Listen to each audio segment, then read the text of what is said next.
The Blaan people are one of the indigenous people of southern Mindanao in the Philippines. Their name may be derived from Bla, meaning the opponents denoting an. Blaan tribe refers to themselves as our counterpart in the historical relationship with Tiboli people who they considered as their counterpart tribe. According to 2021 genetic study, the Blaan people also have Papuan admixture. And the other part, this tribe known for their rich heritage, including weaving, brassworks, and unique musical traditions. In the weaving tradition, the system of weaving using abaca fiber or lutay, the cloth produced by this process is called tabi. Fu Yabing Dulo, one of the surviving master designers, left in the Mabal Tabi or ikat weaving. The Blaans melt brass and copper to products, small bells handle or long knives called fais, made with intricately designed brass. For the women, blouses and trousers called pakmun. And for men, pants and t-shirts called emsif. Then the Blaan instrument, they known as the tananggung, Blaan drum, falimak, agung, and many more.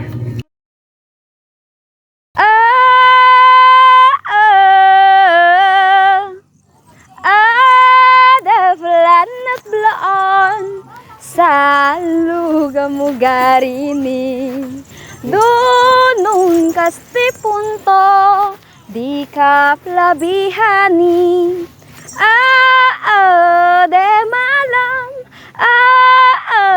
de maral de flanag blaan.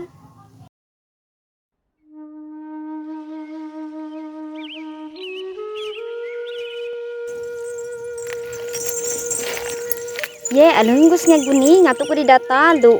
Ko gus school. Pero gus wila. Haa nga. Amping ka dito. Oo. Hindi po guro na niso. Wala siya gara gumuli. Hindi po guro niso. Gusto kafe din ini. Bela gara gumuli. Ay, ato. Pwede ko mangutana? Pwede man. Di ba mo katuod sa among agot ka nang pwede ko pasabay na lang sa amua? Ay, asa din nyo?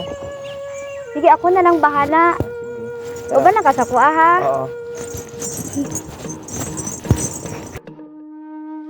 Aya! Sagwa gato.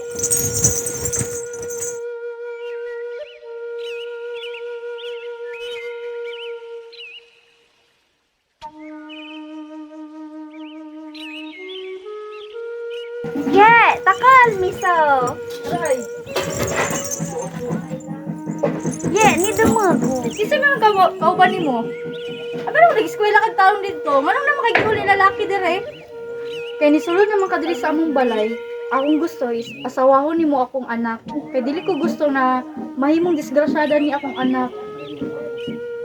Opo. Nami diri abalae para ipakasal sila. Sige balae, mosugot ko sa imo ang plano nga kaston silang duha.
Kami ang David 3A.